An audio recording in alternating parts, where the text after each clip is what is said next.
टिक्का सो छत्र सिर, सोई सच्चा तख्त टिकाई। गुरु नानक हंदी मोहर हथ, गुर अंगद दी दोही फिराही। भाई गुरदास साहब कहते ने कि गुरु नानक साहब सच्चे पातशाह जी ने अपने जिउंदे जी बाबे लहणे नूं गुरु अंगद साहब सच्चे पातशाह जी नूं अपनी थां दे उत्ते स्थापित किया है। और इदां दी खेड है कि सिर्फ शरीरां दा बदलाव होया है, जोत दा बदलाव नहीं होया। जिस रूप दे विच संगत ने गुरु नानक साहब नूं मन्निया है, महाराज जी ने उसे ही रूप दे विच कहा है कि गुरु अंगद साहब नूं मन्निया जावे। दोवां दे विच किसी भी चीज़ का फर्क ना किया जावे। उसे ही लड़ी नूं फिर इत्थे भाई गुरदास साहब कहते ने सो टिक्का। टिक्का का मतलब वैसे हुंदा है तिलक। जिस वेले एक राजे तो उहदे अगले पुत्र नूं जां उत्तराधिकारी नूं राज गद्दी मिलनी होवे ते उहदा राज तिलक किया जाता है। उहदे तो ये निर्णय कढ़िया जाता है कि जिन्हों राज तिलक मिलता है वह हुण गद्दी का वारिस है। ये जिहड़ी जिम्मेवारी है हुण उहदे कोल है, क्योंकि अकाल पुरख वाहिगुरू दे वल्लों गुरु नानक साहब सच्चे पातशाह जी नूं ये बख्शिश हुई है। आपां इहनूं इदां समझ लईए, गुरु नानक सच्चे पातशाह जी धुर तो ही गुरु ने। धुर तो मतलब रब वल्लों ही गुरु ने।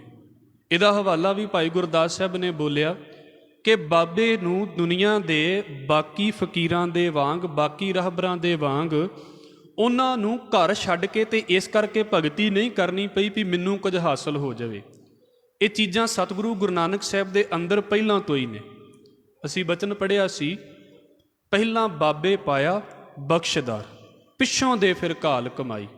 बाबे दे कोल बख्शिश पहलां है ते घाल बाद दे विच है। घाल भी दुनिया नूं सीधे पासे लाउण वाली है, अपने लिए बाबा अकाल पुरख वाहिगुरू दे वल्लों बख्शिया होया है। हुण जिस रूप दे विच गुरु नानक साहब सच्चे पातशाह विचरे ने, गुरु अंगद साहब गुरसिख बन के गुरु नानक दे घर दे विच आउंदे ने। इदां कह लीए भाई गुरदास साहब जी का ही हवाला है, सतगुर नानक देव आप उपाया।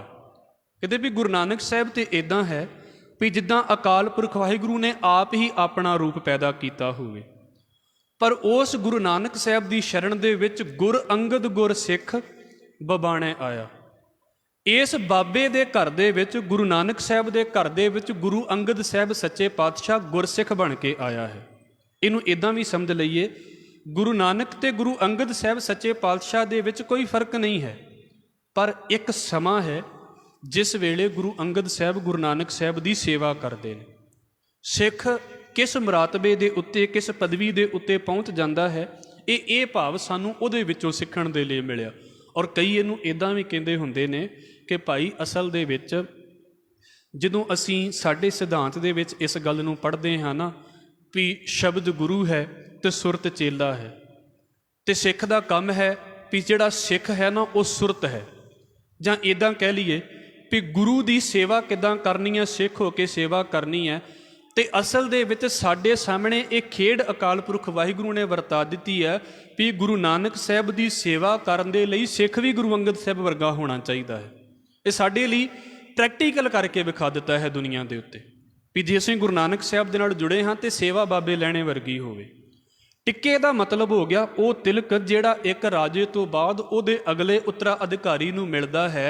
सतगुरु गुरु नानक साहब महाराज ने तो इदां दी राजगद्दी तो कोई लाई नहीं भी गुरु नानक साहब का आ इलाका है, पर जिहड़ी जिम्मेवारी संसार नूं तारन दे लई चढ़िया सोधण धरत लुकाई गुरु नानक साहब दे कोल है, वो जिम्मेवारी हुण गुरु नानक साहब ने बाबे अंगद नूं, बाबे लहणे नूं वो बख्श दित्ती है।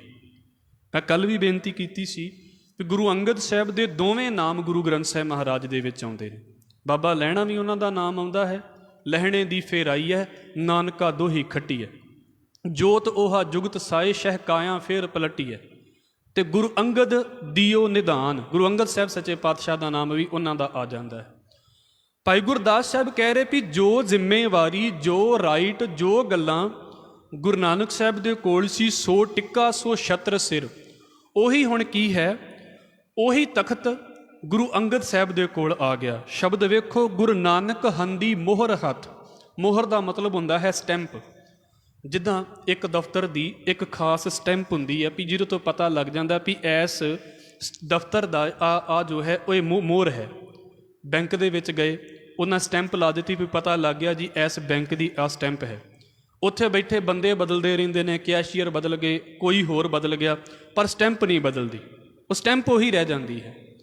ਇੱਦਾਂ ਕਹਿ ਲਈਏ, ਗੁਰੂ ਨਾਨਕ ਸਾਹਿਬ ਸੱਚੇ ਪਾਤਸ਼ਾਹ ਜੀ ਦੇ ਨਾਮ ਦੀ ਜਿਹੜੀ ਮੋਹਰ ਹੈ, ਗੁਰੂ ਨਾਨਕ ਸਾਹਿਬ ਇੱਕ ਤੇ ਸਰੀਰ ਹੈ ਜਿਹੜਾ 1469 ਤੋਂ ਲੈ ਕੇ ਤੇ 1539 ਤੱਕ ਵਿਚਰਿਆ ਹੈ। ਇੱਕ ਤੇ ਉਹ ਸਰੀਰ ਹੈ ਜਿਹਦੇ ਬਾਰੇ ਅਸੀਂ ਪਿੱਛੇ ਪੜ੍ਹ ਕੇ ਆ ਗਏ ਹਾਂ। ਇੱਕ ਗੁਰੂ ਨਾਨਕ ਸਾਹਿਬ ਸੱਚੇ ਪਾਤਸ਼ਾਹ ਉਹ ਹੈ ਜਿਹੜਾ ਸਰੀਰਾਂ ਤੋਂ ਕਿਤੇ ਉੱਤੇ ਹੋ ਕੇ ਵਿਚਰਦਾ ਹੈ, ਜਿਹੜਾ ਸਰੀਰ ਦੀ ਪਕੜ ਦੇ ਵਿੱਚ ਨਹੀਂ ਆਉਂਦਾ। ਇੱਦਾਂ ਕਹਿ ਲਈਏ ਵੀ ਸਰੀਰ ਦੇ ਵਿੱਚ ਰਹਿੰਦਿਆਂ ਵੀ ਸਰੀਰ ਦੇ ਅਧੀਨ ਨਹੀਂ ਹੈ ਜਿਹੜਾ, ਉਹ ਇਸੇ ਕਰਕੇ ਆਪਣੇ ਸਰੀਰ ਨੂੰ ਛੱਡ ਕੇ ਤੇ ਗੁਰੂ ਅੰਗਦ ਸਾਹਿਬ ਸੱਚੇ ਪਾਤਸ਼ਾਹ ਦੇ ਵਿੱਚ ਆ ਜਾਂਦਾ। ਉਹ ਸਰੀਰਾਂ ਤੋਂ ਬੜੀ ਉੱਤੇ ਖੇਡ ਹੈ। ਪਰ ਇੱਕ ਇੱਦਾਂ ਕਹਿ ਲਈਏ, ਤੁਸੀਂ ਗੁਰੂ ਗ੍ਰੰਥ ਸਾਹਿਬ ਮਹਾਰਾਜ ਦੀ ਬਾਣੀ ਦਾ ਪਾਠ ਕਰਦੇ ਜੇ, ਇੱਥੇ ਗੁਰੂ ਸਾਹਿਬਾਨ ਦੀ ਬਾਣੀ ਦੇ ਵਿੱਚ ਤੁਹਾਨੂੰ ਇੱਕੋ ਨਾਮ ਮਿਲੇਗਾ। ਸਵਈਆਂ ਦੇ ਵਿੱਚ ਜਾ ਕੇ ਗੁਰੂ ਸਾਹਿਬਾਨ ਦੇ ਨਾਮ ਆਉਂਦੇ ਨੇ ਵੀ ਗੁਰੂ ਅੰਗਦ ਸਾਹਿਬ ਦਾ ਜ਼ਿਕਰ ਮਿਲੇਗਾ, ਗੁਰੂ ਅਮਰਦਾਸ ਸਾਹਿਬ ਮਹਾਰਾਜ ਜੀ ਦਾ ਜ਼ਿਕਰ ਮਿਲੇਗਾ। ਗੁਰਸਿੱਖਾਂ ਦੀ ਬਾਣੀ ਅਸੀਂ ਰਾਮਕਲੀ ਸੱਦ ਪੜ੍ਹਦੇ ਹਾਂ, ਉਹਦੇ ਵਿੱਚ ਗੁਰੂ ਅਮਰਦਾਸ ਸਾਹਿਬ ਦਾ ਜ਼ਿਕਰ ਆ ਜਾਂਦਾ। ਫਿਰ ਤੁਸੀਂ ਵੇਖੋ ਰਾਮਕਲੀ ਕੀ ਵਾਰ ਪੜ੍ਹਦੇ ਹਾਂ, ਇਹ ਵੀ ਗੁਰਸਿੱਖਾਂ ਦੀ ਬਾਣੀ ਹੈ ਗੁਰੂ ਗ੍ਰੰਥ ਸਾਹਿਬ ਦੇ ਵਿੱਚ, ਇਹ 'ਚ ਗੁਰੂ ਸਾਹਿਬਾਨ ਦਾ ਨਾਮ ਆਉਂਦਾ। ਪਰ ਗੁਰਬਾਣੀ ਦੇ ਵਿੱਚ ਗੁਰੂ ਅਰਜਨ ਸਾਹਿਬ ਸੱਚੇ ਪਾਤਸ਼ਾਹ ਨੇ ਗੁਰੂ ਹਰਗੋਬਿੰਦ ਸਾਹਿਬ ਦਾ ਨਾਮ ਬੋਲਿਆ, ਪਰ ਗੁਰੂ ਅੰਗਦ ਸਾਹਿਬ ਸੱਚੇ ਪਾਤਸ਼ਾਹ ਨੇ ਕਿਤੇ ਆਪਣਾ ਨਾਮ ਨਹੀਂ ਬੋਲਿਆ। ਗੁਰੂ ਅਮਰਦਾਸ ਸਾਹਿਬ ਨੇ ਵੀ ਕਿਤੇ ਆਪਣਾ ਨਾਮ ਨਹੀਂ ਬੋਲਿਆ। ਗੁਰੂ ਰਾਮਦਾਸ ਸਾਹਿਬ ਮਹਾਰਾਜ ਨੇ ਵੀ ਨਾਮ ਨਹੀਂ ਬੋਲਿਆ। ਹਾਂ, ਗੁਰਸਿੱਖਾਂ ਨੇ ਬੋਲਿਆ ਹੈ ਜੋ ਅਸੀਂ ਪੜ੍ਹਦੇ ਹਾਂ। ਮੈਂ ਇਸ ਕਰਕੇ ਕਹਿ ਰਿਹਾ ਵੀ ਤੁਸੀਂ ਬਾਣੀ ਪੜ੍ਹਦੇ ਜੇ, ਤੁਹਾਨੂੰ ਇੱਕੋ ਹੀ ਸ਼ਬਦ ਵਾਰ-ਵਾਰ ਨਜ਼ਰ ਆਵੇਗਾ, ਭਾਵੇਂ ਸ਼ਬਦ ਗੁਰੂ ਨਾਨਕ ਸਾਹਿਬ ਦਾ ਹੈ, ਭਾਵੇਂ ਗੁਰੂ ਅੰਗਦ ਸਾਹਿਬ ਸੱਚੇ ਪਾਤਸ਼ਾਹ ਜੀ ਦਾ ਹੈ, ਤੇ ਭਾਵੇਂ ਗੁਰੂ ਅਮਰਦਾਸ ਸਾਹਿਬ ਮਹਾਰਾਜ ਜੀ ਦਾ ਹੈ, ਸ਼ਬਦ ਨਾਨਕ ਹੀ ਆਵੇਗਾ। ਹਾਂ, ਉਤੋਂ ਜਿਹੜਾ ਸਿਰਲੇਖ ਹੈ, ਮਹੱਲਾ, ਹੈਡਿੰਗ ਹੈ, ਉਹਦੇ ਤੋਂ ਪਤਾ ਲੱਗਦਾ ਵੀ ਇਹ ਸ਼ਬਦ ਕਿਹਨਾਂ ਦਾ ਹੈ। ਜਿੱਦਾਂ ਅੱਜ ਦਾ ਸ਼ਬਦ ਗੁਰੂ ਅਮਰਦਾਸ ਸਾਹਿਬ ਮਹਾਰਾਜ ਜੀ ਦਾ ਹੈ, ਪਰ ਅੰਤ ਦੇ ਵਿੱਚ ਕੀ ਲਿਖਿਆ ਹੋਇਆ ਹੈ, ਤੁਸੀਂ ਹੁਕਮ ਪੜ੍ਹ ਕੇ ਆਏ ਜੇ, ਨਾਨਕ ਨਾਮ ਰਤੇ ਸੁਖ ਪਾਇਆ ਦਰਗਾਹ ਜਾਪੈ ਸਈ, ਉੱਥੇ ਨਾਨਕ ਲਫ਼ਜ਼ ਹੈ। ਮੋਹਰ ਉਹੀ ਚੱਲਦੀ ਪਈ ਹੈ, ਸਟੈਂਪ ਉਹੀ ਚੱਲਦੀ ਪਈ ਹੈ। ਸਰੀਰ ਬਦਲਦੇ ਰਹਿ ਰਹੇ ਨੇ। ਗੁਰੂ ਨਾਨਕ ਸਾਹਿਬ ਜਾ ਕੇ ਵੀ ਨਹੀਂ ਗਏ, ਗੁਰੂ ਨਾਨਕ ਸਾਹਿਬ ਪਰੇ ਵੀ ਹੋ ਕੇ ਨਹੀਂ ਹੋਏ ਪਰੇ, ਜਿਹਨੂੰ ਸਾਡੀਆਂ ਲਿਖਤਾਂ ਇੱਦਾਂ ਬੋਲਦੀਆਂ ਨੇ ਕਿ ਜਿਸ ਵੇਲੇ ਉਹਨਾਂ ਨੇ ਗੁਰੂ ਨਾਨਕ ਸਾਹਿਬ ਸੱਚੇ ਪਾਤਸ਼ਾਹ ਜੀ ਨੇ ਗੁਰੂ ਅੰਗਦ ਸਾਹਿਬ ਨੂੰ ਗੁਰਤਾ ਗੱਦੀ ਦਿੱਤੀ ਸੀ ਨਾ, ਤੇ ਸੰਗਤ ਨੂੰ ਇਹ ਗੱਲ ਕਹਿ ਦਿੱਤੀ, ਬਾਬਾ ਮੜੀ ਨਾ ਗੋਰ ਗੁਰ ਅੰਗਦ ਕੇ ਹੀ ਹੈ ਮਾਹੇ। ਵੀ ਸਿੱਖੋ, ਕਿਤੇ ਬਾਬੇ ਨੂੰ ਹੁਣ ਕਿਤੇ ਤੁਸੀਂ, ਮੈਂ ਲਫ਼ਜ਼ ਵਰਤਦਾ ਪਿਆ ਹਾਂ ਵੀ ਕਿਤੇ ਮੜੀ 'ਚ ਨਾ ਲੱਭ ਲਿਓ ਵੀ ਬਾਬੇ ਨੂੰ ਇੱਥੇ ਦਫਨ ਕੀਤਾ ਹੋਇਆ ਜਾਂ ਸੰਸਕਾਰ ਕੀਤਾ ਹੋਇਆ ਤੇ ਬਾਬੇ ਨੂੰ ਉੱਥੇ ਜਾ ਕੇ ਲੱਭਣਾ ਹੈ। ਹੁਣ ਜੇ ਬਾਬੇ ਨੂੰ ਲੱਭਣਾ ਹੈ, ਬਾਬਾ ਮੜੀ ਨਾ ਗੋਰ, ਨਾ ਤੇ ਬਾਬਾ ਕਿਸੇ ਮੜੀ ਦੇ ਵਿੱਚ ਹੈ, ਨਾ ਕਿਸੇ ਕਬਰ ਦੇ ਵਿੱਚ ਹੈ। ਬਾਬਾ ਕਿੱਥੇ ਹੈ? ਗੁਰੂ ਅੰਗਦ ਕੇ ਹੀਏ ਮਾਹੇ। ਹੁਣ ਤੇ ਗੁਰੂ ਅੰਗਦ ਸਾਹਿਬ ਦੇ ਹਿਰਦੇ ਦੇ ਵਿੱਚ ਹੈ। ਗੁਰੂ ਅੰਗਦ ਪ੍ਰਤੀਕ ਹੋ ਗਿਆ, ਸਿੰਬਲ ਹੋ ਗਏ ਇਸ ਗੱਲ ਦੇ ਵੀ ਹੁਣ ਗੁਰੂ ਨਾਨਕ ਸਾਹਿਬ ਕਿੱਥੇ ਨੇ? ਆਪਣੇ ਸਿੱਖ ਦੇ ਦਿਲ ਦੇ ਵਿੱਚ। ਸਟੈਂਪ ਉਹੀ ਚੱਲਦੀ ਪਈ ਹੈ। ਇਸ ਕਰਕੇ ਗੱਲ ਕੀ ਆ ਗਈ। ਔਰ ਇੱਥੋਂ ਵੇਖੋ, ਖੇਡ ਸਿਰਫ ਗੁਰੂ ਅੰਗਦ ਸਾਹਿਬ ਤੱਕ ਨਹੀਂ ਰਹਿ ਜਾਂਦੀ, ਇਹ ਖੇਡ ਸਾਡੇ ਤੱਕ ਪਹੁੰਚਦੀ ਹੈ। ਅਸੀਂ ਮਹਾਰਾਜ ਜੀ ਦੇ ਨਾਦੀ ਪੁੱਤਰ ਬਣ ਜਾਂਦੇ ਹਾਂ। ਚਲੋ ਅਸੀਂ ਅਗਲੀ ਪੌੜੀ ਦੇ ਵਿੱਚ ਇਹਨੂੰ ਖਾਸ ਕਰਕੇ ਵਿਚਾਰ ਲਵਾਂਗੇ, ਜਿੱਥੇ ਗੱਲ ਆਵੇਗੀ ਕਲਯੁਗ ਪੀੜੀ ਸੋਢੀਆਂ ਅਬਚਲ ਨੀਵ ਉਸਾਰ ਖਿਲਾਰੀ। ਉਹ ਕਿੱਦਾਂ ਹੈ? ਗੁਰੂ ਨਾਨਕ ਹੰਦੀ ਮੋਹਰ, ਮੋਹਰ ਗੁਰੂ ਨਾਨਕ ਸਾਹਿਬ ਦੀ ਹੈ। ਗੱਲ ਸਾਰੀ ਗੁਰੂ ਨਾਨਕ ਦੀ ਹੋਵੇਗੀ। ਨਾਨਕ ਨਿਰਮਲ ਪੰਥ ਚਲਾਇਆ, ਪ੍ਰਚਾਰ ਸਾਰਿਆਂ ਨੇ ਗੁਰੂ ਨਾਨਕ ਸਾਹਿਬ ਦੀ ਵਿਚਾਰਧਾਰਾ ਦਾ ਕਰਨਾ ਹੈ। ਔਰ ਪ੍ਰੋਫੈਸਰ ਸਾਹਿਬ ਸਿੰਘ ਹੁਣੀ ਇਸ ਗੱਲ ਨੂੰ ਕਹਿੰਦੇ ਹੁੰਦੇ ਨੇ, ਗੁਰੂ ਗ੍ਰੰਥ ਸਾਹਿਬ ਦੇ ਉਹਨਾਂ ਨੇ ਅਰਥ ਕੀਤੇ ਨੇ। ਉਹ ਕਹਿੰਦੇ ਵੀ ਗੁਰੂ ਸਾਹਿਬਾਨ ਦੇ ਵਿੱਚੋਂ ਸਭ ਤੋਂ ਔਖਾ ਬਾਣੀ ਨੂੰ ਸਮਝਣਾ ਜੇਕਰ ਹੈ ਤੇ ਗੁਰੂ ਨਾਨਕ ਸਾਹਿਬ ਦੀ ਬਾਣੀ ਨੂੰ ਸਮਝਣਾ ਹੈ, ਕਿਉਂਕਿ ਉਹਦੇ ਵਿੱਚ ਨਾ ਇੰਨੇ ਖਿਆਲ ਸਾਨੂੰ ਮਿਲ ਜਾਂਦੇ ਨੇ। ਬਾਕੀ ਗੁਰੂ ਸਾਹਿਬਾਨ ਨੇ ਕਿਤੇ ਕਿਤੇ ਗੁਰੂ ਨਾਨਕ ਸਾਹਿਬ ਦੇ ਖਿਆਲ ਲੈ ਕੇ ਤੇ ਅਗਲੀ ਗੱਲ ਬੋਲੀ ਹੈ। ਇਹ ਨਹੀਂ ਕਿ ਬਹੁਤ ਜਲਦੀ ਸਮਝ ਆ ਜਾਂਦਾ ਹੈ ਬਾਕੀਆਂ ਦਾ, ਪਰ ਗੁਰੂ ਨਾਨਕ ਸਾਹਿਬ ਦੀ ਬਾਣੀ ਨੂੰ ਸਮਝਣਾ ਔਖਾ ਹੈ। ਗੁਰੂ ਨਾਨਕ ਸਾਹਿਬ ਦੀ ਵਿਚਾਰਧਾਰਾ ਨੂੰ ਸਮਝਣਾ ਔਖਾ ਹੈ। ਬਾਕੀ ਗੁਰੂ ਸਾਹਿਬਾਨ ਤੇ ਉਸੇ ਮੈਸੇਜ ਨੂੰ ਅੱਗੇ ਲੈ ਕੇ ਚੱਲੇ ਨੇ ਨਾ, ਭਾਵੇਂ ਕਿ ਗੁਰੂ ਨਾਨਕ ਦਾ ਹੀ ਰੂਪ ਨੇ। ਇਸ ਕਰਕੇ ਭਾਈ ਗੁਰਦਾਸ ਸਾਹਿਬ ਨੇ ਕਹਿ ਦਿੱਤਾ, ਗੁਰੂ ਨਾਨਕ ਹੰਦੀ ਮੋਹਰ ਹੱਥ ਗੁਰ ਅੰਗਦ ਦੀ ਦੋਹੀ ਫਿਰਾਹੀ। ਗੁਰੂ ਅੰਗਦ ਸਾਹਿਬ ਸੱਚੇ ਪਾਤਸ਼ਾਹ ਨੇ ਸਮਝ ਲਓ ਵੀ ਦੋਹੀ ਫਿਰ ਗਈ। ਦੋਹੀ ਦਾ ਮਤਲਬ ਪਤਾ ਕੀ ਹੁੰਦਾ? ਦੁਹਾਈ ਮਤ ਜਾਣੀ। ਦੁਹਾਈ ਮਤ ਜਾਣੀ ਵੈਸੇ ਅੱਜ ਕੱਲ੍ਹ ਅਸੀਂ ਗਲਤ ਅਰਥਾਂ ਦੇ ਵਿੱਚ ਲੈਂਦੇ ਹਾਂ ਵੀ ਕਿਤੇ ਕਿਸੇ ਦੇ ਬਾਰੇ ਰੌਲਾ ਪੈ ਜਾਵੇ ਤੇ ਇਹ ਕਹਿ ਦਿੱਤਾ ਜਾਂਦਾ ਵੀ ਤੂੰ ਤੇ ਦੁਹਾਈ ਪਾਈ ਹੋਈ ਹੈ, ਰੌਲਾ ਪਾਇਆ ਹੋਇਆ ਹੈ। ਦੁਹਾਈ ਦਾ ਮਤਲਬ ਹੋ ਜਾਂਦਾ ਹੈ ਪ੍ਰਸਿੱਧੀ ਫੈਲ ਜਾਣੀ। ਇਹ ਦੁਹਾਈ ਜਿਹੜੀ ਹੈ ਇਹ ਮੱਚ ਕਿੱਦਾਂ ਗਈ ਹੈ? ਹੁਣ ਇਹਦੇ ਲਈ ਫਿਰ ਅਸੀਂ ਗੁਰੂ ਗ੍ਰੰਥ ਸਾਹਿਬ ਮਹਾਰਾਜ ਦੇ ਕੋਲ ਆਵਾਂਗੇ। ਇੱਕ ਬਚਨ ਹੈ ਰਾਮਕਲੀ ਕੀ ਵਾਰ ਦੇ ਵਿੱਚ, ਜਿਹੜੀ ਬਾਬਾ ਰਾਏ ਬਲਵੰਡ ਤੇ ਬਾਬਾ ਸੱਤੇ ਜੀ ਹੁਣਾਂ ਨੇ ਲਿਖੀ ਹੈ। ਤੀਸਰੀ ਵਾਰ ਹੈ ਰਾਮਕਲੀ ਰਾਗ ਦੀ। ਗੁਰ ਅੰਗਦ ਦੀ ਦੋਹੀ ਫਿਰਾਹੀ, ਮਤਲਬ ਗੁਰੂ ਅੰਗਦ ਸਾਹਿਬ ਸੱਚੇ ਪਾਤਸ਼ਾਹ ਨੂੰ ਗੁਰੂ ਨਾਨਕ ਸਾਹਿਬ ਨੇ ਮਸ਼ਹੂਰ ਕਰ ਦਿੱਤਾ, ਸਿੱਖ ਨੂੰ ਮਸ਼ਹੂਰ ਕਰ ਦਿੱਤਾ। ਤੇ ਉਹ ਬਚਨ ਨੇ ਵਾਰ ਦੇ ਵਿੱਚ ਸ਼ਬਦ ਤੁਸੀਂ ਪੜ੍ਹਦੇ ਹੋਵੋਗੇ, ਉਲਟੀ ਹੋਰਿਓਂ ਗੰਗ ਵਹਾਈ ਹੈ ਦੁਨਿਆਈ ਆਖੈ ਕੇ ਕਿਉਂ।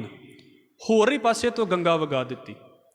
ਮਤਲਬ ਗੰਗਾ ਇੱਕ ਨਾ ਸਾਡੇ ਦੇਸ਼ ਦੇ ਵਿੱਚ ਸਿੰਬਲ ਵਰਤਿਆ ਜਾਂਦਾ ਹੈ ਨਿਰਮਲਤਾ ਦਾ। ਬਾਕੀ ਵੀ ਨਦੀਆਂ ਬਹੁਤ ਨੇ, ਪਰ ਗੰਗਾ ਦਾ ਜ਼ਿਕਰ ਸਭ ਤੋਂ ਜ਼ਿਆਦਾ ਆਉਂਦਾ। ਤੇ ਇੱਕ ਮੁਹਾਵਰਾ ਗੰਗਾ ਦੇ ਨਾਲ ਜੁੜਦਾ ਹੁੰਦਾ ਵੀ ਇਹਨੇ ਤੇ ਉਲਟੀ ਗੰਗਾ ਵਗਾ ਦਿੱਤੀ ਹੈ। ਮਤਲਬ ਕੀ ਕਰ ਦਿੱਤਾ? ਜੋ ਪਹਿਲਾਂ ਨਹੀਂ ਸੀ ਹੁੰਦਾ ਇਹਨੇ ਕੁਝ ਨਵਾਂ ਕਰ ਦਿੱਤਾ। ਇਹ ਗੁਰੂ ਗ੍ਰੰਥ ਸਾਹਿਬ ਦੇ ਵਿੱਚ ਵਰਤਿਆ ਗਿਆ। ਹੋਰਿਓਂ ਗੰਗ ਵਹਾਈ ਹੈ ਦੁਨਿਆਈ ਆਖੈ ਕਿ ਕਿਉਂ। ਦੁਨੀਆ ਆਖਦੀ ਹੈ ਵੀ ਆਹ ਕੀ ਕਰ ਦਿੱਤਾ ਗੁਰੂ ਨਾਨਕ ਸਾਹਿਬ ਸੱਚੇ ਪਾਤਸ਼ਾਹ ਜੀ ਨੇ।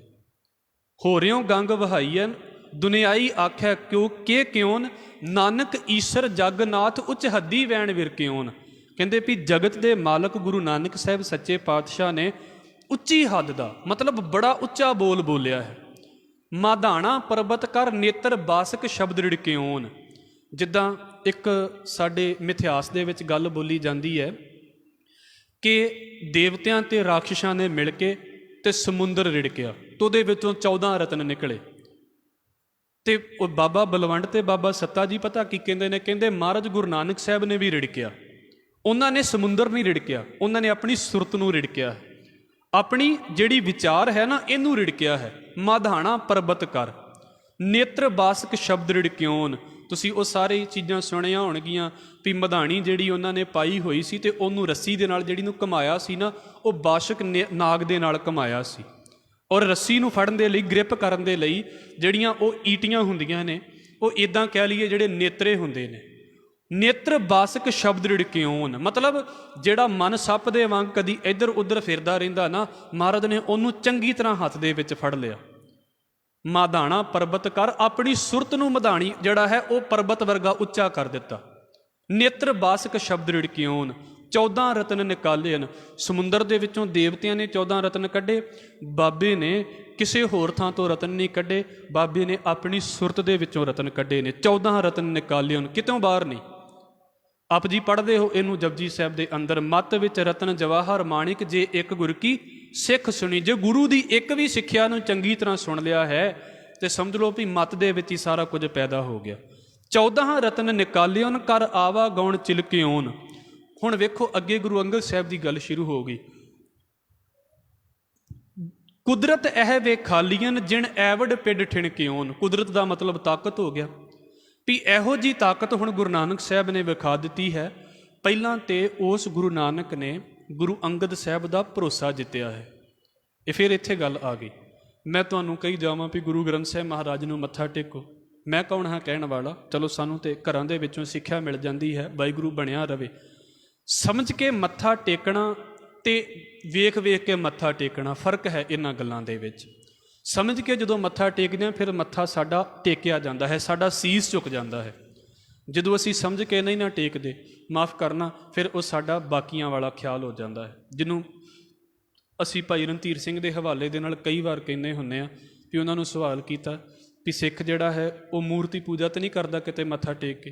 ਤੇ ਉਹ ਕਹਿੰਦੇ ਵੀ ਅਸੀਂ ਤਾਂ ਭਾਈ ਸ਼ਬਦ ਦੀ ਪੂਜਾ ਕਰਦੇ ਹਾਂ। ਤੇ ਕਹਿੰਦੇ ਜਿਹਨੂੰ ਪਤਾ ਹੀ ਨਹੀਂ ਸ਼ਬਦ ਦੇ ਬਾਰੇ, ਉਹ ਤਾਂ ਫਿਰ ਇਹੋ ਹੀ ਕੁਝ ਹੀ ਕਰਦਾ ਪਿਆ ਹੈ।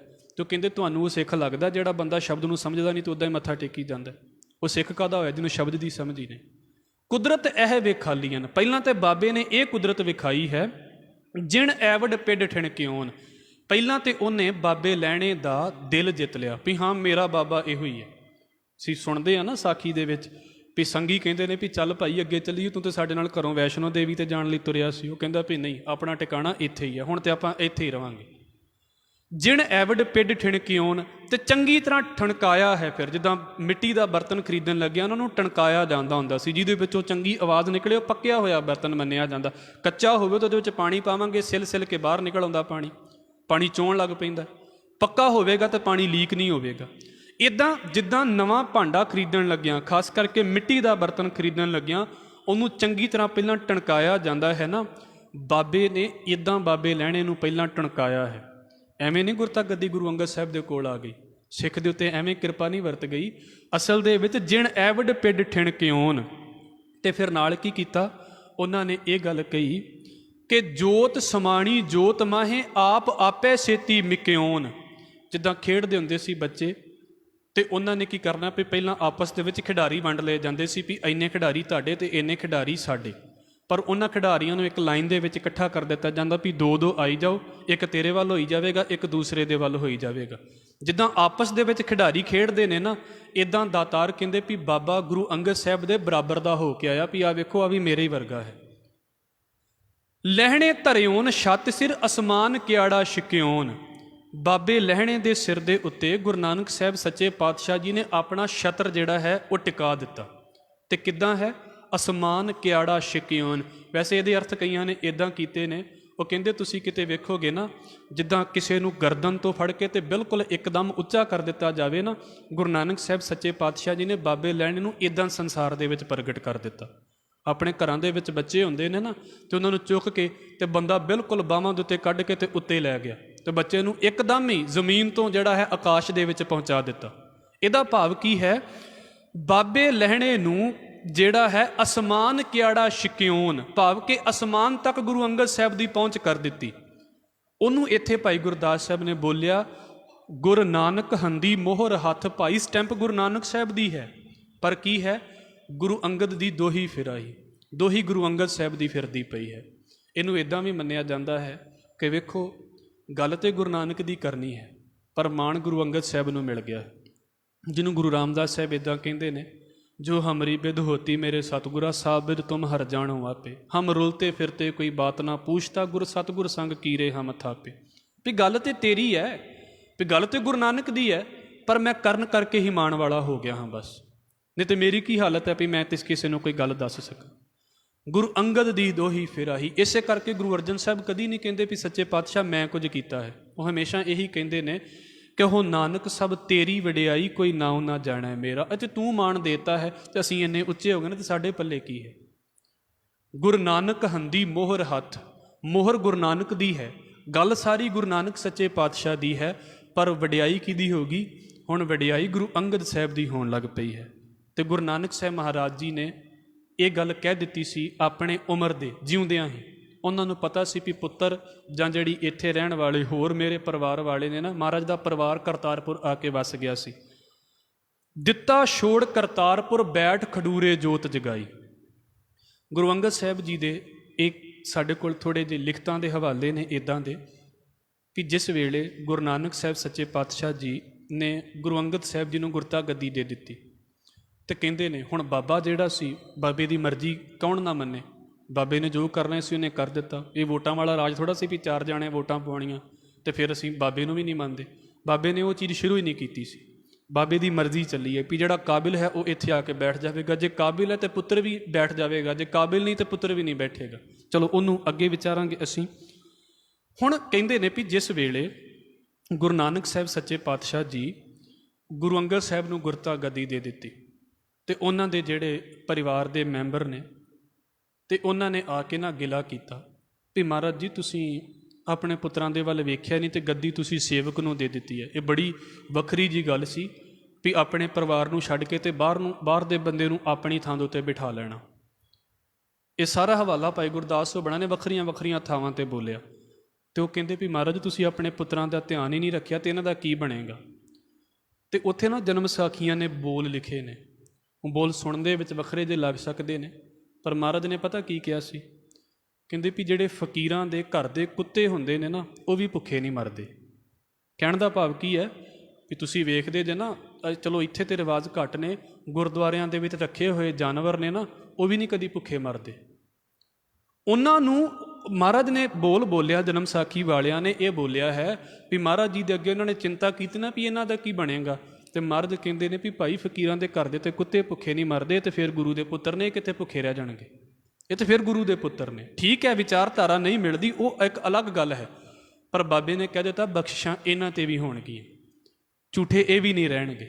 ਔਰ ਵੇਖੋ, ਜਿੱਥੇ ਮਹਾਰਾਜ ਜੀ ਦੀ ਸੰਗਤ ਗੁਰੂ ਅੰਗਦ ਸਾਹਿਬ ਦਾ ਸਤਿਕਾਰ ਕਰਦੀ ਸੀ, ਬਾਬੇ ਸ਼੍ਰੀ ਚੰਦ ਦਾ ਵੀ ਸਤਿਕਾਰ ਕਰਦੀ ਸੀ। ਇਹ ਪੱਕੀ ਗੱਲ ਹੈ। ਥੋੜ੍ਹੀ ਜਿਹੀ ਵਿਚਾਰਧਾਰਾ ਵੱਖਰੀ ਹੋਈ ਹੈ, ਚਲੋ ਉਹ ਇੱਕ ਪਾਸਾ ਹੈ। ਜਦੋਂ ਗੁਰੂ ਨਾਨਕ ਸਾਹਿਬ ਨੂੰ ਪਤਾ ਲੱਗਾ ਵੀ ਇੱਥੇ ਕਿਸੇ ਨਾ ਕਿਸੇ ਗੱਲ ਤੋਂ ਗੁਰੂ ਅੰਗਦ ਸਾਹਿਬ ਨੂੰ ਪਰੇਸ਼ਾਨ ਕਰਨਗੇ, ਤੇ ਮਹਾਰਾਜ ਜੀ ਨੇ ਆਪ ਹੀ ਕਹਿ ਦਿੱਤਾ ਸੀ ਵੀ ਤੁਸੀਂ ਖਡੂਰ ਸਾਹਿਬ ਚਲੇ ਜਾਣਾ ਹੈ, ਤੁਸੀਂ ਇੱਥੇ ਨਹੀਂ ਰੁਕਣਾ। ਦਿੱਤਾ ਛੋੜ ਕਰਤਾਰਪੁਰ। ਗੁਰੂ ਨਾਨਕ ਸਾਹਿਬ ਦੇ ਚਲਾਣੇ ਤੋਂ ਬਾਅਦ ਗੁਰੂ ਅੰਗਦ ਸਾਹਿਬ ਸੱਚੇ ਪਾਤਸ਼ਾਹ ਜੀ ਨੇ ਕਰਤਾਰਪੁਰ ਛੱਡ ਦਿੱਤਾ। ਇਹ ਕਰਤਾਰਪੁਰ ਪਾਕਿਸਤਾਨ ਵਾਲਾ, ਜਿੱਥੇ ਮਹਾਰਾਜ ਜੀ ਨੇ ਜ਼ਿੰਦਗੀ ਦੇ ਆਖਰੀ ਸਾਲ ਬਤੀਤ ਕੀਤੇ। ਤੇ ਮਹਾਰਾਜ ਜੀ ਕਿੱਥੇ ਆ ਗਏ? ਖਡੂਰ ਸਾਹਿਬ। ਤੁਸੀਂ ਦਰਸ਼ਨ ਕਰਨ ਜਾਓਗੇ ਨਾ ਕਿਤੇ, ਖਾਸ ਕਰਕੇ ਜਦੋਂ ਆਪਾਂ ਜਲੰਧਰ ਤੋਂ, ਸੁਲਤਾਨਪੁਰ ਲੋਧੀ ਤੋਂ ਇੱਧਰ ਨੂੰ ਫਿਰ ਤਰਨ ਤਾਰਨ ਵਾਲੇ ਨੂੰ ਆਉਂਦੇ ਆ, ਤੇ ਇਹ ਅਸਥਾਨ ਸਾਰੇ ਨੇੜੇ ਪੈ ਜਾਂਦੇ ਨੇ। ਵੈਸੇ ਗੋਇੰਦਵਾਲ ਸਾਹਿਬ ਤੋਂ ਇਹ ਜਿਹੜਾ ਖਡੂਰ ਸਾਹਿਬ ਹੈ ਉਹ 13 ਕਿਲੋਮੀਟਰ ਦੂਰ ਹੈ। ਗੁਰਬਾਣੀ ਦੇ ਵਿੱਚ ਵੀ ਇਹਦਾ ਜ਼ਿਕਰ ਆਉਂਦਾ ਹੈ ਸ਼ਹਿਰ ਦਾ।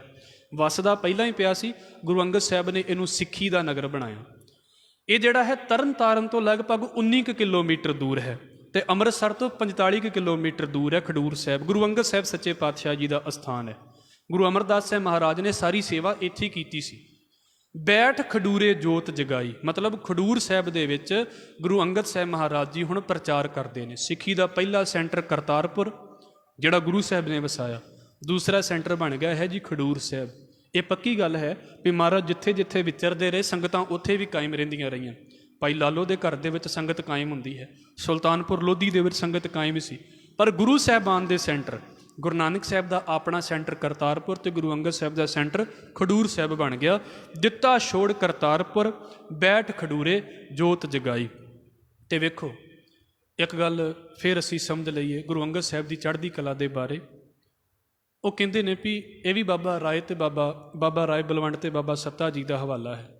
ਕਹਿੰਦੇ ਵੀ ਗੁਰੂ ਅੰਗਦ ਸਾਹਿਬ ਸੱਚੇ ਪਾਤਸ਼ਾਹ ਜਦੋਂ ਤੁਸੀਂ ਕਰਤਾਰਪੁਰ ਸਾਹਿਬ ਛੱਡਿਆ ਨਾ, ਤੇ ਬਹੁਤਿਆਂ ਨੂੰ, ਉੱਥੇ ਰਹਿਣ ਵਾਲਿਆਂ ਨੂੰ ਇਸ ਗੱਲ ਦਾ ਵਹਿਮ ਸੀ ਵੀ ਇਹ ਗੁਰੂ ਨਾਨਕ ਸਾਹਿਬ ਦੀ ਗੱਦੀ ਦੇ ਉੱਤੇ ਬੈਠੇ ਨੇ, ਤੇ ਗੁਰੂ ਨਾਨਕ ਸਾਹਿਬ ਦੀ ਜ਼ਮੀਨ ਜਾਂ ਗੁਰੂ ਨਾਨਕ ਸਾਹਿਬ ਦੀ ਜਿਹੜੀ ਜਾਇਦਾਦ ਹੈ, ਉਹਨਾਂ ਨੂੰ ਕਿਤੇ, ਇਹਨਾਂ ਨੂੰ ਕਿਤੇ ਪਕੜ ਹੋਵੇਗੀ ਵੀ ਉਹਦੀ ਜਾਇਦਾਦ ਦੇ ਕਰਕੇ ਕਿਤੇ ਗੁਰੂ ਅੰਗਦ ਸਾਹਿਬ ਉੱਥੇ ਬੈਠਾ ਹੈ।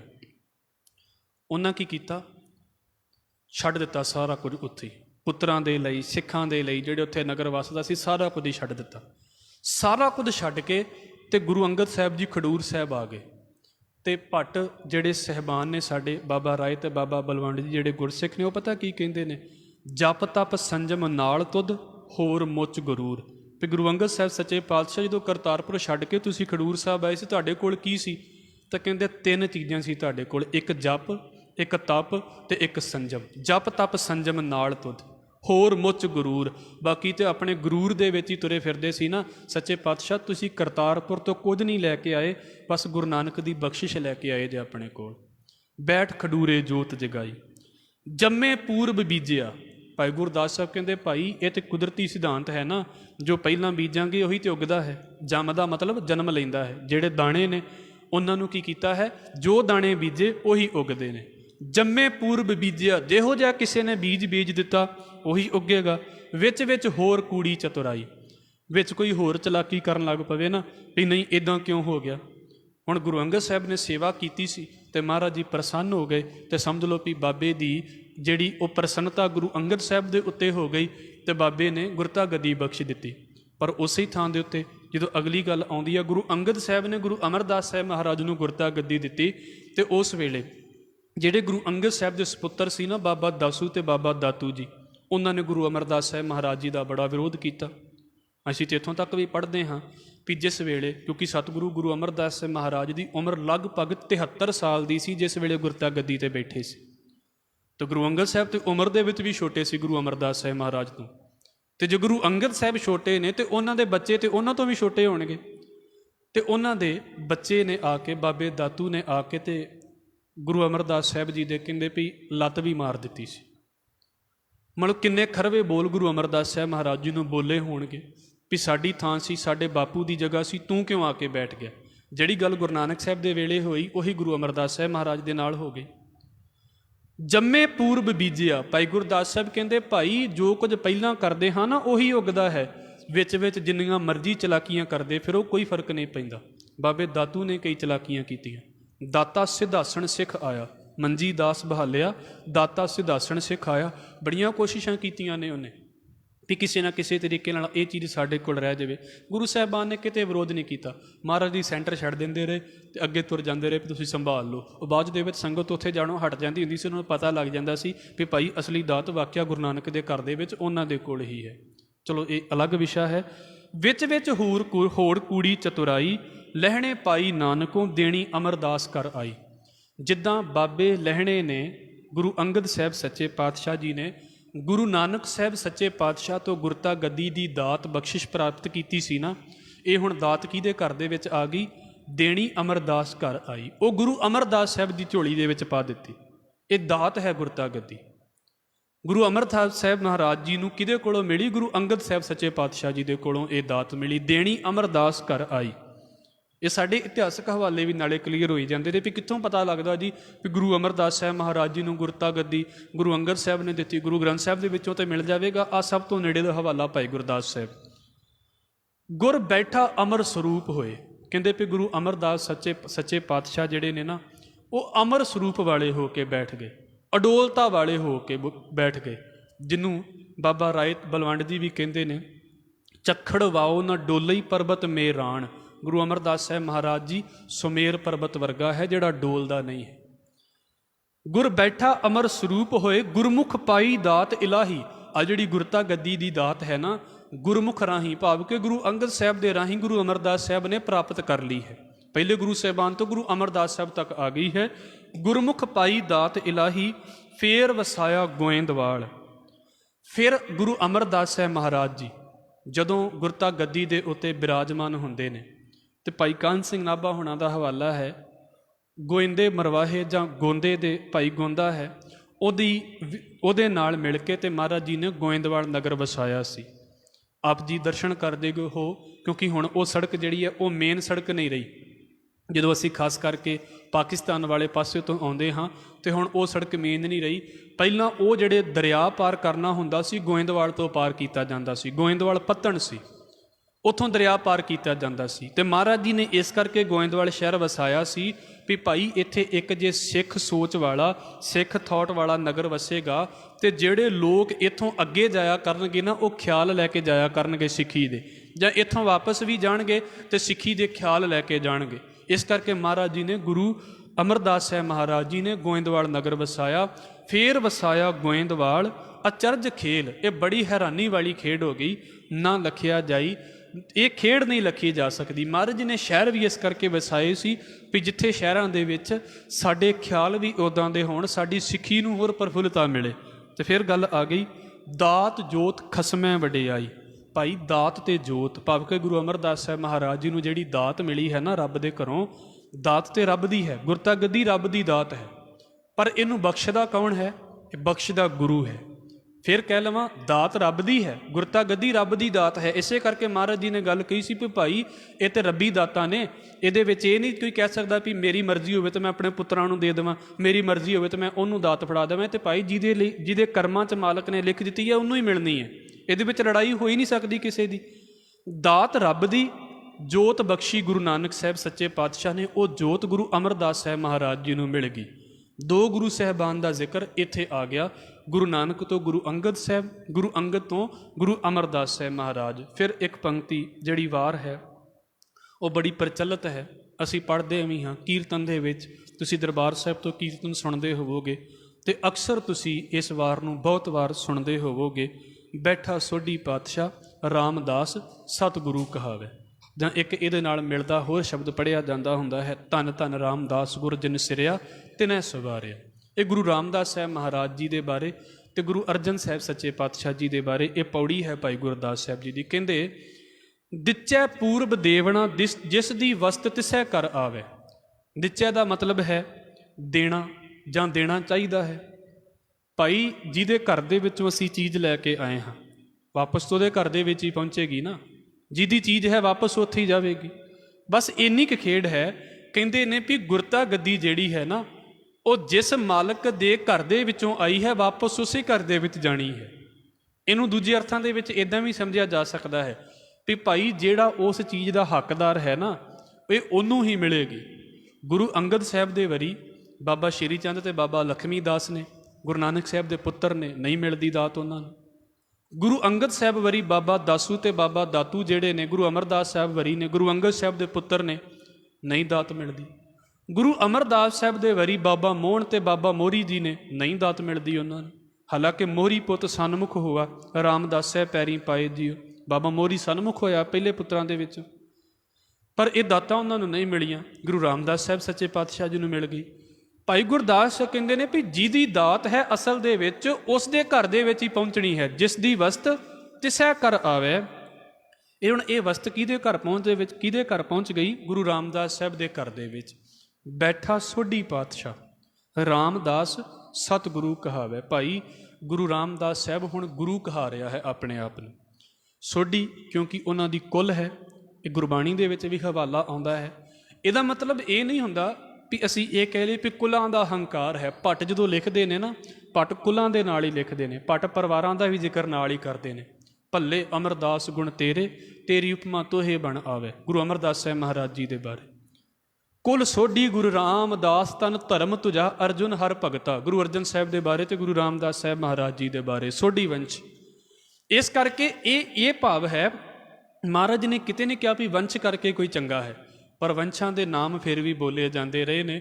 ਇਸ ਕਰਕੇ ਹੁਣ ਗੁਰੂ ਰਾਮਦਾਸ ਸਾਹਿਬ ਮਹਾਰਾਜ ਜੀ ਸਤਿਗੁਰੂ ਕਹਾ ਰਹੇ ਨੇ। ਬੈਠਾ ਸੋਢੀ ਪਾਤਸ਼ਾਹ ਰਾਮਦਾਸ ਸਤਿਗੁਰੂ ਕਹਾਵੇ। ਪੂਰਨ ਤਾਲ ਖਟਾਇਆ। ਗੁਰੂ ਰਾਮਦਾਸ ਸਾਹਿਬ ਸੱਚੇ ਪਾਤਸ਼ਾਹ ਜੀ ਨੇ ਕੀ ਕੀਤਾ ਹੈ? ਤਾਲ ਦਾ ਮਤਲਬ ਹੁੰਦਾ ਹੈ ਸਰੋਵਰ। ਇਹ ਇਸ਼ਾਰਾ ਹੈ ਅੰਮ੍ਰਿਤਸਰ ਸਰੋਵਰ ਦੇ ਵੱਲ। ਆਪ ਜੀ ਦੇ ਅੱਗੇ ਜੋ ਹਵਾਲੇ ਨੇ ਮੈਂ ਆਪ ਜੀ ਦੇ ਅੱਗੇ ਰੱਖ ਦੇਵਾਂ। ਲਗਭਗ 1574 1574 ਦੇ ਵਿੱਚ ਚੌਥੇ ਪਾਤਸ਼ਾਹ ਜੀ ਨੇ ਇੱਦਾਂ ਕਹਿ ਲਈਏ ਵੀ ਸ਼ਹਿਰ ਦੇ ਲਾਗੇ ਵਸਾਉਣੀ ਆਰੰਭ ਕਰ ਦਿੱਤੀ ਸੀ। ਸੰਗਤ ਆਉਣੀ ਆਰੰਭ ਹੋ ਗਈ ਸੀ।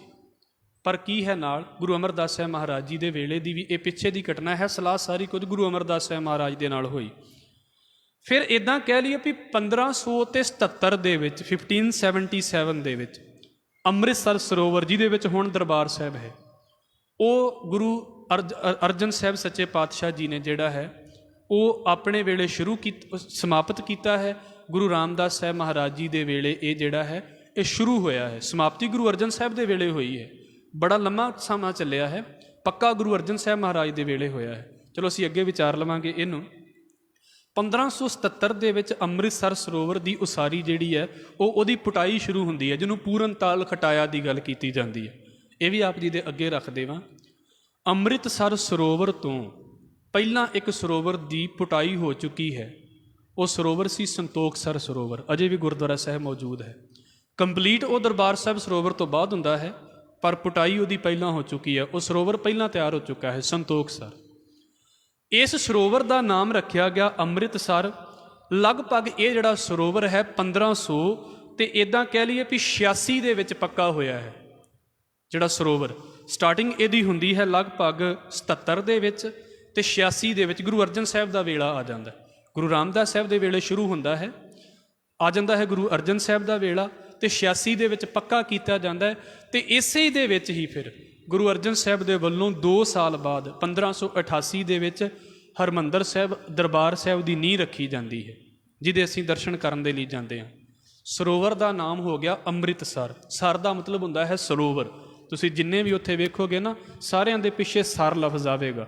ਰਾਮਸਰ, ਵਿਵੇਕਸਰ, ਸੰਤੋਖਸਰ, ਇੱਦਾਂ ਹੀ ਅੰਮ੍ਰਿਤਸਰ ਹੈ। ਫਿਰ ਇਸ ਅੰਮ੍ਰਿਤਸਰ ਤੋਂ ਹੌਲੀ ਹੌਲੀ ਨਾਮ ਸ਼ਹਿਰ ਦਾ ਨਾਮ ਵੀ ਪੈ ਗਿਆ।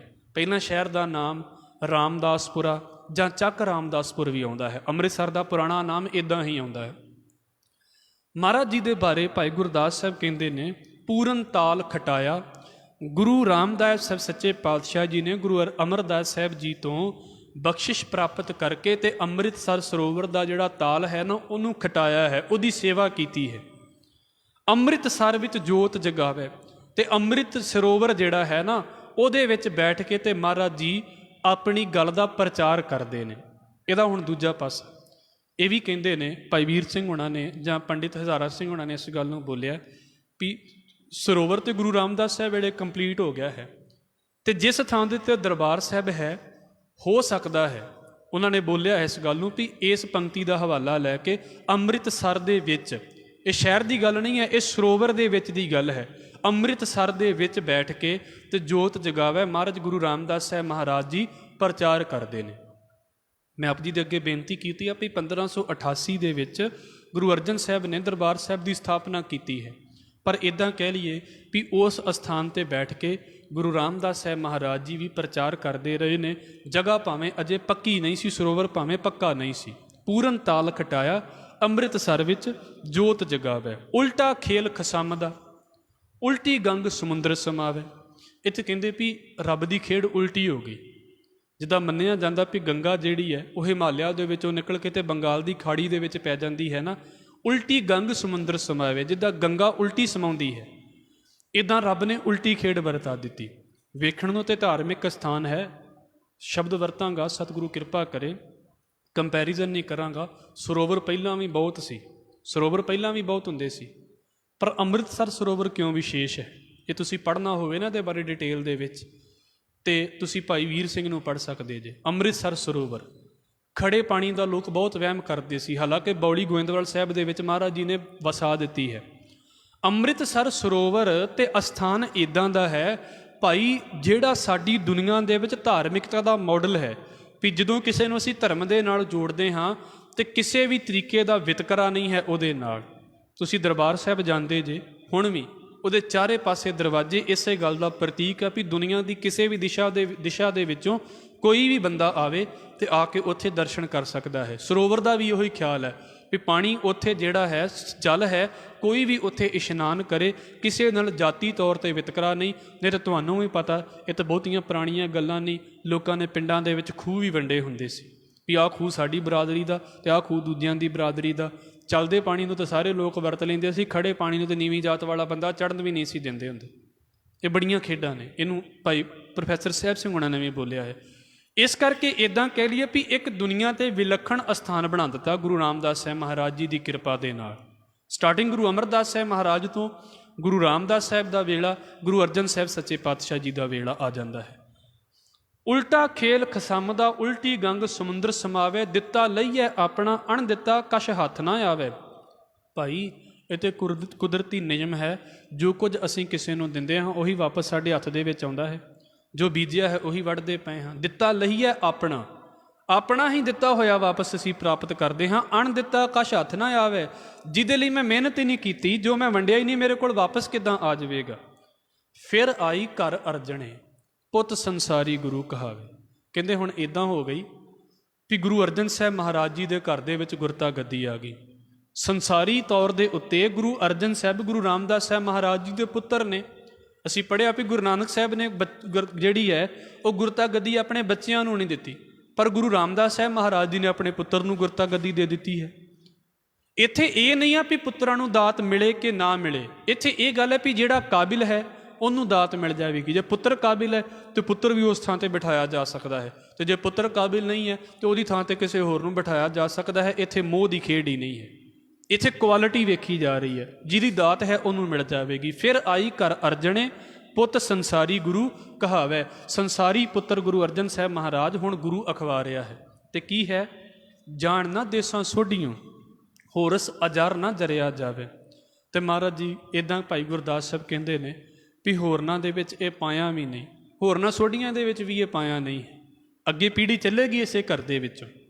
ਹੋਰ ਦੁਨੀਆ ਦੇ ਵਿੱਚ ਕਿਸੇ ਦੇ ਅੰਦਰ ਤਾਕਤ ਨਹੀਂ ਵੀ ਜਿਹੜੇ ਇਸ ਗੁਰਤਾ ਗੱਦੀ ਦੀ ਤਾਬ ਨੂੰ ਚੱਲ ਲੈਣ। ਇਸ ਕਰਕੇ ਹੁਣ ਇਹ ਗੁਰਤਾ ਗੱਦੀ ਸੋਢੀਆਂ ਦੇ ਘਰਾਂ ਦੇ ਵਿੱਚੋਂ ਨਹੀਂ ਜਾਵੇਗੀ। ਸੋਢੀਆਂ ਦਾ ਮਤਲਬ ਇਹ ਨਹੀਂ ਵੀ ਸਾਰੇ ਸੋਢੀਆਂ ਦੀ ਗੱਲ ਹੈ, ਇਹ ਉਹਨਾਂ ਸੋਢੀਆਂ ਦੀ ਗੱਲ ਹੈ ਜਿਹੜੇ ਗੁਰੂ ਦੇ ਅਨੁਸਾਰੀ ਬਣ ਕੇ ਰਹੇ ਨੇ, ਉਹਨਾਂ ਦੇ ਘਰ ਦੇ ਵਿੱਚੋਂ। ਫਿਰ ਅੱਗੇ ਗੁਰੂ ਗੋਬਿੰਦ ਸਿੰਘ ਮਹਾਰਾਜ ਜੀ ਦਾ ਪਰਿਵਾਰ ਆ ਜਾਂਦਾ ਹੈ। ਅਬਿਚਲ ਨੀਵ ਚੱਲਦੀ ਹੈ, ਇਹ ਅਗਲੀ ਪੌੜੀ 'ਚ ਗੱਲ ਆਵੇਗੀ। ਘਰ ਹੀ ਕੀ ਵੱਥ ਘਰੇ ਰਹਾਵੇ। ਸਮਝ ਲਓ ਵੀ ਘਰ ਦੇ ਵਿੱਚੋਂ ਹੀ ਪ੍ਰਾਪਤ ਹੋ ਗਈ ਦਾਤ। ਗੁਰੂ ਰਾਮਦਾਸ ਸਾਹਿਬ ਮਹਾਰਾਜ ਜੀ ਦੇ ਘਰੋਂ ਹੀ ਗੁਰੂ ਅਰਜਨ ਸਾਹਿਬ ਨੂੰ ਪ੍ਰਾਪਤ ਹੋਈ ਸੀ, ਅਤੇ ਰਹਿ ਵੀ ਘਰ ਦੇ ਵਿੱਚ ਗਈ, ਕਿਉਂਕਿ ਗੁਰੂ ਅਰਜਨ ਸਾਹਿਬ ਮਹਾਰਾਜ ਗੁਰੂ ਰਾਮਦਾਸ ਸਾਹਿਬ ਮਹਾਰਾਜ ਜੀ ਦੇ ਪੁੱਤਰ ਨੇ।